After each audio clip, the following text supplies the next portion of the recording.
بنی اسرائیل کے اندر ہمیشہ نبی اور بادشاہ موجود رہتے تھے۔ ایک وقت ایسا آیا کہ بنی اسرائیل میں کوئی نبی نہیں تھے، اور بنی اسرائیل کا جو اپنا علاقہ تھا نا وہ ملک شام ہے۔ تو قوم عمال کا ایک قوم تھی اور بڑے سخت گیر لوگ تھے، انہوں نے بنی اسرائیل والوں کے ساتھ لڑائی کی، جہاد کیا اور انہیں ان کے علاقے سے نکال دیا۔ اور کچھ حضرت یوسف علیہ السلام کے زمانے میں ویسے بھی ایک بہت بڑی تعداد جا کے مصر میں آباد ہو گئی تھی۔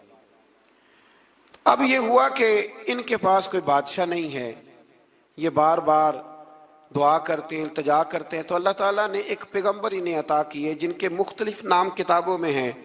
صدر الافاضل رحمۃ اللہ علیہ نے تفسیر خزائن العرفان کے اندر ان کا نام حضرت شمویل علیہ السلام لکھا ہے۔ حضرت شمویل علیہ السلام کو اللہ تعالیٰ نے نبوت عطا فرمائی، اور جب حضرت شمویل علیہ السلام اللہ کے نبی ہوئے، بنی اسرائیل والوں کو یقین آیا کہ اللہ نے الحمدللہ ہمیں ایک نبی کے جھنڈے تلے جمع کر دیا ہے، تو پھر انہوں نے کہا کہ آپ ہمارے سامنے ایک بادشاہ بھی مقرر کریں تاکہ ہم اس کی سرپرستی میں جہاد کریں۔ جب انہوں نے یہ بات کی تو اللہ تبارک و تعالیٰ نے حضرت شمویل علیہ السلام کے ذمے لگایا۔ تو ایک اس زمانے میں اللہ کے نیک بندے تھے، جناب طالوت علیہ السلام ان کا نام تھا۔ تو حضرت شمویل علیہ السلام نے انہیں کہا کہ اللہ کریم نے نا تمہارا بادشاہ طالوت کو بنایا ہے، ان کا نام بھی قرآن مجید نے ذکر فرمایا ہے۔ تو بنی اسرائیل کے لوگ کہنے لگے یہ تو غریب آدمی ہے، وہ بکریاں چرایا کرتے تھے، لیکن علم میں بڑے پختہ تھے، وجود میں بڑے طاقتور تھے۔ تو کہا کہ یہ تو غریب آدمی ہے، تو ہم تو زیادہ حق رکھتے تھے کہ ہمیں بادشاہ بنایا جائے۔ تو حضرت طالوت علیہ السلام کے بادشاہ بننے کے بعد حضرت شمویل علیہ السلام نے جو بات کی، اللہ کریم نے اسے قرآن مجید میں بیان فرمایا۔ رب فرماتا ہے بسطۃ فی العلم والجسم، اسے اس لیے تمہارا بادشاہ بنایا گیا ہے کہ اسے ہم نے کشادگی دی ہے، علم میں بھی اور جسم میں بھی۔ بڑے ماشاءاللہ موٹے تازے تھے، وجود بڑا طاقتور تھا۔ کچھ موٹے تازے ہوتے ہیں پر طاقتور نہیں ہوتے، موٹے تازے بھی تھے اور طاقتور بھی تھے۔ فرمایا کہ وجود میں بھی طاقت ہے اور علم میں بھی اللہ نے انہیں وسعت عطا فرمائی۔ تو بنی اسرائیل والے کہنے لگے جی نہیں جی کوئی بندہ اور آ جائے، یہ ہمارا بہت بڑا مسئلہ ہے نا جی، ہر ایک کی مرضی کی نہ تو بات ہو سکتی ہے اور نہ ہر بندہ ہر ایک کی مرضی پر پورا۔ کہنے لگے نہیں جی کوئی اور ہونا چاہیے تھا، ہمیں کیسے پتا چلے گا کہ اللہ نے مقرر کیا ہے؟ بڑی خاص بات ہے، اس کو سمجھیے گا، یہ سارا مضمون آپ کو ملے گا اسی پارے کے آخر میں، آپ پڑھیں گے نا جی تو یہ سارا مضمون آپ کو ملے گا، اور آپ اگر سرسری نظر سے بھی اس کا مطالعہ کریں گے نا جا کے قرآن شریف کھول کے 15ویں سے 16ویں رکوع میں، آپ خوش ہوں گے کہ آپ کتنے اچھے نظریے اور عقیدے کے ماننے والے ہیں۔ تو جب کہا نا کہ طالوت کو ہمارا بادشاہ بنایا گیا تو دلیل کیا ہے، تو قرآن کہتا ہے کہ حضرت شمویل علیہ السلام نے فرمایا کہ تمہارا ایک تابوت تھا، ایک صندوق تھا تمہارے پاس، وہ صندوق تمہارا قوم عمال کا اٹھا کے لے گئی تھی، ان کے بادشاہ ہونے کی دلیل یہ ہے کہ اللہ تمہارا وہ صندوق تمہیں واپس کر دے گا، وہ تمہارا صندوق تمہیں واپس کر دے گا۔ اس صندوق میں کیا ہے؟ وہ حضرت آدم جنت سے ساتھ لے کے آئے تھے، اس میں تھا کیا؟ تو قرآن مجید کہتا ہے کہ اس کے اندر نا حضرت ہارون علیہ السلام اور حضرت موسیٰ علیہ السلام کے تبرکات تھے، تبرکات۔ کل میں ایک مولوی دیکھ رہا تھا بیچارہ، ایک بندہ نا مسجد نبی کے ساتھ غلاف اور شاید کوئی کفن تھا، وہ مسجد نبی کی دیواروں سے مس کر رہا تھا، تو وہ کہہ رہا تھا نہیں اس سے کیا ہوتا ہے، تبرک کوئی چیز نہیں، اچھے اعمال کی وجہ سے بندہ بخشا جائے گا۔ میں نے کہا تو مجھے ملے تو میں تجھے بخاری کھول کے دکھاؤں کہ حضرت عبد الرحمن ابن عوف جنہیں حضور نے قطعی جنتی کہا، حضور کے وجود پر کرتا دیکھ کے کہنے لگے حضور بڑا ہی سونا لگ رہا ہے، تو فرمایا تجھے چاہیے حضور مل جائے تو کیا ہی بات ہے۔ نبی پاک نے عطا کیا تو صحابہ کہنے لگے عبد الرحمن آپ کو تو ضرورت نہیں تھی، آپ کے پاس تو بڑے لباس ہیں، تو یہ کرتا حضور نے قبول کر لیا، کوئی لے کے آیا اور آپ نے مانگ لیا، تو وہ رو پڑے، کہنے لگے پہننے کے لیے نہیں مانگا، یہ حضور کے جسم سے لگ گیا ہے، میں نے کفن بنانے کے لیے مانگا ہے۔ تو کہتا ہے حضور کے تبرک میں خیر کوئی نہیں۔ اور آپ یقین کریں ان لوگوں پہ حیرانگی ہے. ہم نے بھی مرنا ہے نا جی, بڑی جلدی قبر میں جانا ہے, وقت کا کچھ پتہ نہیں, لیکن اتنے اندھے ہو کر لوگ چیزوں کو دیکھتے ہیں اور اس تیزی کے ساتھ گمراہی پھیلاتے ہیں. مجھے باقاعدہ کسی نے ویڈیو بھیجی اور کہنے لگا جی دیکھیں کتنی اچھی بات کر رہا ہے, لوگوں کو سمجھائیں. تو میں نے کہا نہیں, اس کو سمجھانے کی ضرورت ہے. اور میں نے اس کو دیکھا ہے, وہ جو لال رومال والا, میں نے دیکھا ہے وہ ڈھونڈ ڈھونڈ کے جاہلوں کو پکڑتا ہے, تلاش کرتا ہے, اور اگر کوئی مل جائے بات بتانے والا تو پھر وہ خود پکڑا جاتا ہے, اور کئی دفعہ پکڑا گیا تو نکل گیا ہے. اللہ تعالی ہمیں سمجھنے کی توفیق دے. ہم سیانے ہو جائیں تو یہ دور دور تک نظر نہیں آئیں گے انشاءاللہ. تو وہ تابوت آئے گا, بنی اسرائیل والوں سے کہا تابوت میں کیا تھا سن لو, اور یہ قرآن مجید ہے. آج میری ماننا یہ 15 سے 16 رکوع ضرور ہی پڑھنا کہ وہ آخر تابوت میں کیا تھا, کھولنا ذرا. قرآن مجید کہتا ہے کہ حضرت موسیٰ علیہ السلام اور حضرت ہارون کے تبرک تھے. تو تبرک کیا تھے؟ تمام مفسرین نے لکھا ہے کہ حضرت موسیٰ کا ایک کرتا تھا, ایک ڈنڈا تھا, جوتے تھے, اور جناب ہارون علیہ السلام کا امامہ شریف تھا, اور تورات کی کچھ تختیاں تھی. تو اس کا فائدہ کیا تھا؟ اس تابوت کا فائدہ یہ تھا کہ بنی اسرائیل والے جب اپنے دشمنوں سے لڑتے تھے, تابوت سامنے رکھ کے دعا مانگتے تھے, اللہ انہیں کامیابی عطا کر دیتا تھا.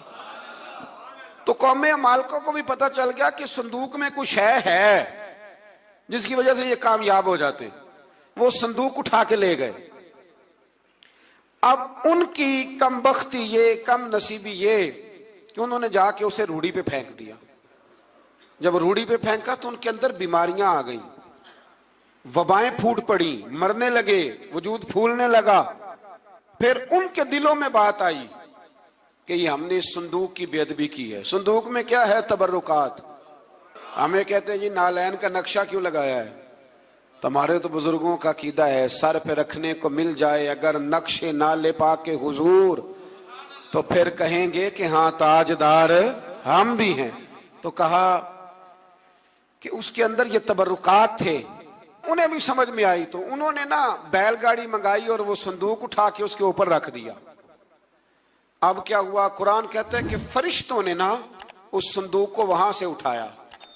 مفسرین نے لکھا اس کا معنی یہ بھی ہو سکتا ہے کہ اس بیل گاڑی کو ڈائریکشن پہ لگایا. ادھر سے حضرت شمویل علیہ السلام نے جناب طالوت کو بادشاہ بنا دیا, اور ادھر سے وہ صندوق چل پڑا. کہا بھئی ہم ان کو کیسے بادشاہ مانے؟ تو فرمایا بادشاہ اس طرح مانو گے کہ تمہارا وہ صندوق آ جائے گا. اور قرآن کہتے ہیں اس صندوق میں تمہارے دلوں کا سکون ہے, اس میں تمہارے دلوں کا. اور بھائی ہماری تو کوشش ہوتی ہے بزرگوں سے کوئی چیز مل جائے, اللہ والوں کا کوئی تبرک ہمارے ہاتھ آ جائے. تو وہ صندوق آ گیا, یہ مان گئے. اب جہاد کرنے نکلے تو لڑنا تھا جالوت کی قوم کے ساتھ. وہ بڑا سخت آدمی تھا, 3 من سونا اس نے وجود پہ پہنا ہوتا تھا. اس کی قوم سے لڑنا ہے, ٹوپی بڑی تگڑی پہنی ہوتی تھی لوہے کی. اب کون لڑے؟ ایک نوجوان تھے جن کا نام تھا داؤد علیہ السلام.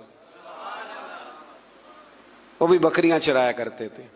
اور جن دنوں حضرت طالوت نکلے نا اپنی قوم کو لے کر جالوت کے خلاف لڑنے, تو حضرت داؤد بھی شامل ہو گئے.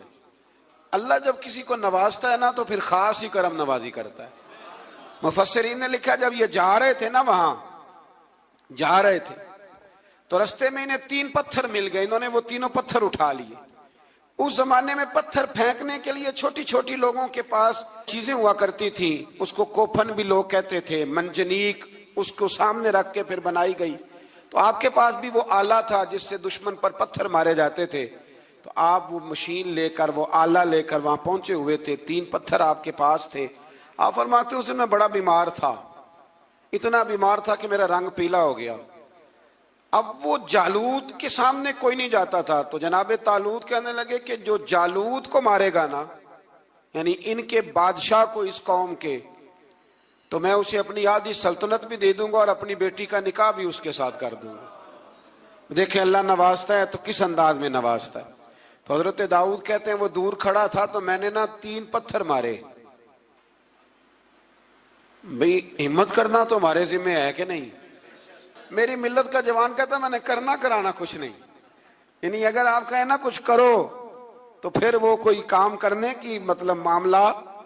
وہ مجھے کل ایک سنگی کہہ رہے تھے, کہنے لگے جی اللہ کے فضل سے کچھ بھی نہیں کرنا پڑا, مرشد نے نظر کر دی. میں کہا مینوں ملن گے تو میں انہوں نے سمجھاواں گا کہ کچھ کرا کے نظر کریا کرو, کیونکہ میرے وہ دوست ہیں, میں انہیں جانتا ہوں. نظر میں بڑا کچھ ہوتا ہے, لیکن اللہ بھی تو بندے پہ بڑی نظر رحمت کرتا ہے نا. لیکن کہتا ہے 5 نمازیں پڑھ, رمضان کے روزے رکھ, زکوٰۃ فرض ہو تو ادا کر, یہ سارے کام کر, سچ بول, دیانتداری کر, پھر میں اپنے فضل سے تجھے جنت عطا کروں. تو یہ جو رویہ ہم نے بنایا یہ درست نہیں. تو فرماتے ہیں 3 پتھر میں نے مارے, اللہ نے اتنا فضل کیا کہ وہ بھی مر گیا, اور اسے چھو کے میرے پتھر آگے بڑھے تو اس کی فوج کے 30 آدمی بھی مر گئے. 3 پتھروں سے 31 بندے اللہ نے مار دیے. فرماتے اس لیے کہ ہاتھ میرے تھے اور طاقتیں میرے رب کریم کی تھی.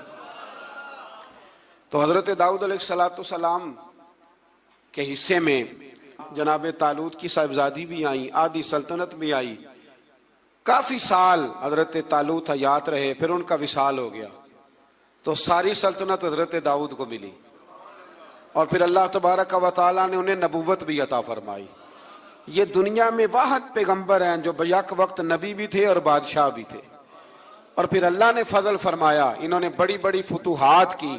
اور پھر حضرت داؤد کے صاحبزادے کا نام حضرت سلیمان علیہ السلام, پھر ان کے صاحبزادے کا نام حضرت.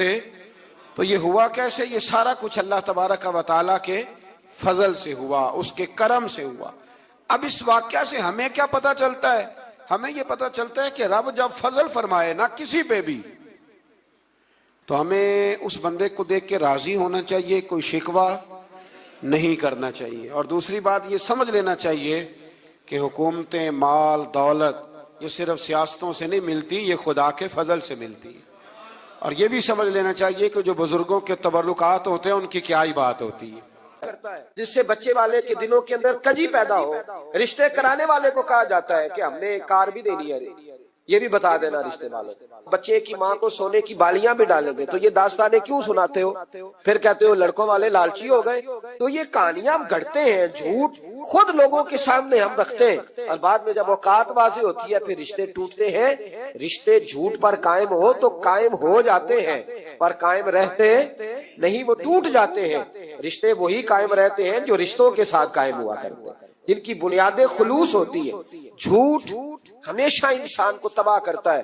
کیا حسن ہے میرے نبی پاک کے فرمان میں, کیا خوبصورتی ہے. حضور نے فرمایا الصدق ینجی والکذب یہلک. 2 جملوں میں کائنات کی ساری حقیقتیں بیان کر دی. حضور فرمانے لگے سچ بول, سچ تجھے نجات دلا دے گا, سچ تجھے بچا لے گا. والکذب یہلک, جھوٹ نہ بولنا تو ہلاک ہو جائے گا. جھوٹ نہ بولنا, یہ محبوب کا فرمان. جھوٹ تجھے ہلاک کر, ہر لحاظ سے بندہ جھوٹا تباہ ہوتا ہے. سیاسی, سماجی, کاروبار, معیشت, دنیا, رشتے, ہر چیز جھوٹ پہ مبنی. کچھ لوگوں کو بیماری ہے جھوٹ بولنے کی, لارا لگانے کی. کسی نے کہا یار اتنی ضرورت پڑ گئی, کہا کوئی مسئلہ ہی نہیں, تیرا حل ہو جائے گا. بھئی تیرے پاس نہیں ہے تو صاف انکار کر. جھوٹ بول کر جیتنے سے بہتر ہے انسان سچ بول کے ہار جائے. اس کو کہہ کہ بھائی نہیں میرے پاس گنجائش نہیں, کل آ جانا, پرسوں آ جانا, سویرے آ جانا, کیا ضرورت. ان سے انسان کا وقار مجروح ہوتا ہے. میرے نبی پاک علیہ السلام جس معاشرے میں تشریف لائے نا, اس معاشرے میں بڑے عیب پائے جاتے تھے. بچیوں کو زندہ دفن کر دیتے تھے, قتل و غارت تھی, سارا کچھ تھا. ابو سفیان کہتے ہیں ہم سارے جرم کرتے تھے, لیکن عرب کے لوگ جھوٹ نہیں بولتے. عرب کے لوگ, یہ ذرا غور کرنا, انفرادی بات عرض کرنا. فرماتے چوری, چکاری, ظلم, بربریت سارا کچھ تھا, اور ہم سمجھتے تھے کہ جھوٹ بولنا ہمارے حسب نسب کے خلاف ہے, یہ ہماری شان مردانگی کے خلاف. ہم کہا کرتے تھے کمزور لوگ جھوٹ بولتے ہیں, بزدل لوگ جھوٹ بولتے ہیں.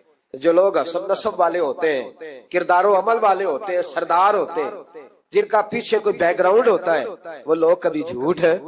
میرے نبی پاک علیہ السلام کا فرمان ابو داؤد شریف میں موجود ہے. ایک صحابی نے کہا یا رسول اللہ بخل بڑی بری چیز ہے, کیا مومن بخیل ہوتا ہے؟ نبی پاک صلی اللہ علیہ وسلم نے فرمایا ہاں کبھی کبھی مومن کنجوسی کرتا ہے, ہو جاتی ہے, اگرچہ نہیں ہونی چاہیے. یا رسول اللہ مومن بزدل بھی ہوتا ہے؟ فرمایا ہو جاتا ہے. عرض کیا یکون المومن کذابا, یا رسول اللہ مومن جھوٹا بھی ہوتا ہے؟ فرمایا قال لا، مومن سب کچھ ہو سکتا ہے پر مومن جھوٹا ہو سکتا، مومن جھوٹ بول سکتا، جھوٹ نہیں اس کی زبان سے نکلتا، یہ مومن کی شان ہی نہیں۔ عرب کے لوگ کہتے ہیں کہ جھوٹ ہماری مردانگی کے خلاف، ہمارے تو ملک میں جتنا بڑا جھوٹا ہوتا ہے اللہ ماشاءاللہ اتنا وہ بڑا قد کر جاتا ہے، جس کو ہمارے ملک میں لوگوں نے سیاست نام ہی جھوٹ کا سمجھا۔ ٹی وی پہ بیٹھ کر بہت بڑی جماعت کا بہت بڑا سربراہ کہتا ہے فلانا کام 6 مہینے میں ہو جائے گا، ناراض ہو گئے آپ لوگ؟ چلو جو کوئی گل نہیں، بہت بڑی بات، 6 مہینے میں ختم، ٹھیک ہو جائے گا آپ کا مسئلہ۔ 6 مہینے کے بعد جب پوچھا جاتا ہے تو کہتے ہیں سیاسی بیان تھا، رات گئی تو اتنا ظلم، شرم ہی نہیں آئی۔ ابو سفیان کہتے ہیں کہ نبی پاک صلی اللہ علیہ وسلم کے جب کچھ صحابہ چلے گئے نا ہجرت کر کے حبشہ کی طرف، تو حبشہ کے نجاشی بادشاہ نے مسلمانوں کو بھی بلایا اور پیچھے سے جو قریش لینے گئے انہیں بھی بلایا، بات چیت ہو گئی تو اس کے دل میں خیال آیا کہ میں کسی سردار سے نہ پوچھوں بات کیا ہے۔ ابو سفیان کہتے ہیں میں تجارت کی غرض سے حبشہ گیا ہوا تھا، تو نجاشی بادشاہ کے کچھ لوگ آئے اور مجھے لے گئے، کہنے لگے بادشاہ بلاتا ہے، کہتے میں سردار تھا۔ بادشاہ نے جب بلایا تو اس نے نبی پاک علیہ السلام کے بارے میں مجھ سے سوال و جواب شروع کیے، تو میں نے وہ رٹی رٹائی گردان جو سارے پڑھا کرتے تھے وہ میں نے پڑھ دی کہ معاذ اللہ جادوگر ہے، ساحر ہے، کاہن ہے، لڑائیاں کرا دی، نیا مذہب لے آئے، معاذ اللہ۔ وہ جو گردان عرب کے لوگوں نے، ابو جال نے، ابو لہب نے رٹی ہوئی تھی میں نے سنا دی۔ کہتے اس نے ایک سوال پوچھا، اس نے کہا چل ابو سفیان جو تو کہتا ہے ٹھیک ہی کہتا ہوگا معاذ اللہ، لیکن یہ بتا کہ کیا کبھی انہوں نے جھوٹ بھی بولا ہے؟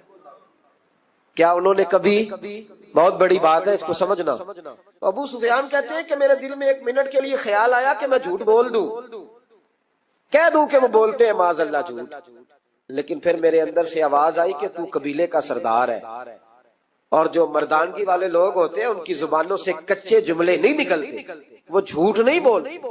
جو کسی منصب پر فائز لوگ ہوتے ہیں وہ ایسے ہی ان کی زبان ہر وقت چسکے کے لیے تھوڑا یہاں جھوٹ تھوڑا وہاں جھوٹ نہیں پھینکتی، وہ لوگ جھوٹے نہیں ہوتے۔